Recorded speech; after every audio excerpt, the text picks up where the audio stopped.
नमस्कार। इतिहास में ना कुछ नाम ऐसे हैं जो सिर्फ नाम नहीं होते, वो वीरता, स्वाभिमान और आजादी की मिसाल बन जाते हैं। ऐसा ही एक नाम है मेवाड़ के महान शासक महाराणा प्रताप का। आइए आज उनकी कहानी को करीब से जानते हैं। जरा इस एक लाइन पर गौर कीजिए, ये लाइन ही उनकी पूरी जिंदगी का सार है।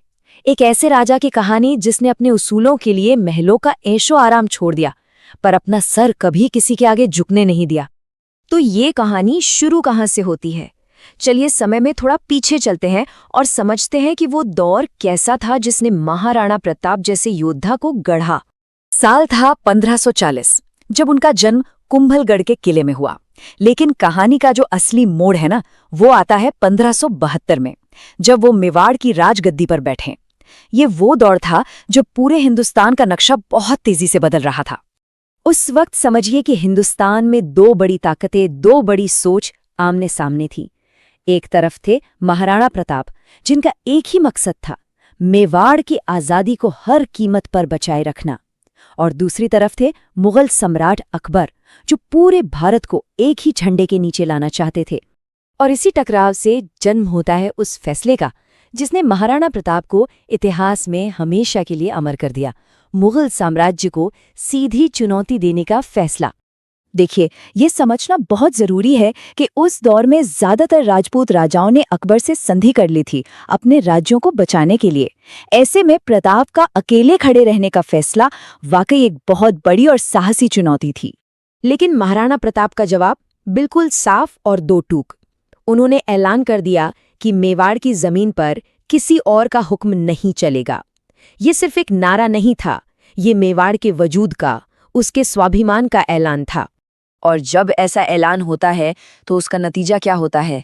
नतीजा था भारतीय इतिहास का वो महायुद्ध जो उनके संघर्ष का सबसे बड़ा प्रतीक बन गया।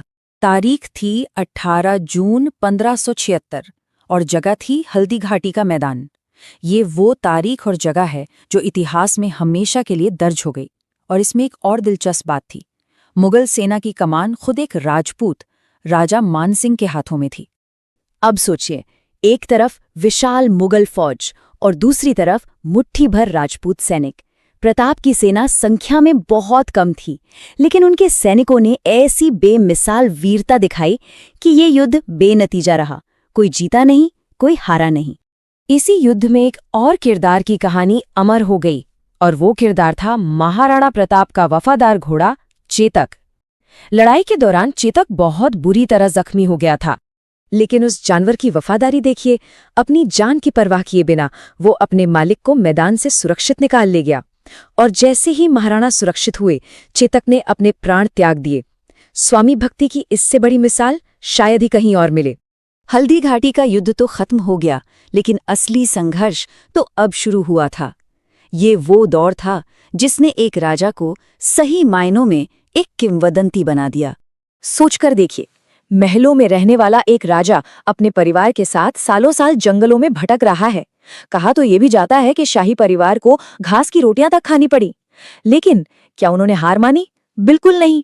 हार मानने का तो सवाल ही नहीं था, बल्कि उन्होंने इसी जंगल से अपनी ताकत को दोबारा इकट्ठा किया और धीरे धीरे अपने खोए हुए किले वापस जीतना शुरू कर दिया। चलिए अब बात करते हैं उनके जीवन के आखिरी दौर की और उस विरासत की जो वो हमारे लिए छोड़ गए। 19 जनवरी 1597, इस दिन महाराणा प्रताप ने इस दुनिया को अलविदा कहा। उनका शरीर तो नहीं रहा, लेकिन उनकी कहानी, उनकी अमर विरासत यहीं से असल में शुरू हुई। वो राजपूताना शौर्य का सबसे बड़ा चेहरा बन गए। अब ये राजपूताना शौर्य है क्या? ये वो जज्बा है जो कहता है कि अपने आत्मसम्मान और अपनी आज़ादी के लिए सब कुछ कुर्बान कर दो, लेकिन किसी के आगे सिर मत झुकाओ। तो आखिर में महाराणा प्रताप की कहानी हमें सिखाती क्या है?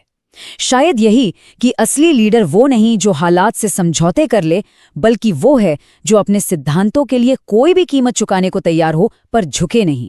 उनकी ये कहानी ना एक बहुत बड़ा सवाल हमारे सामने छोड़ जाती है।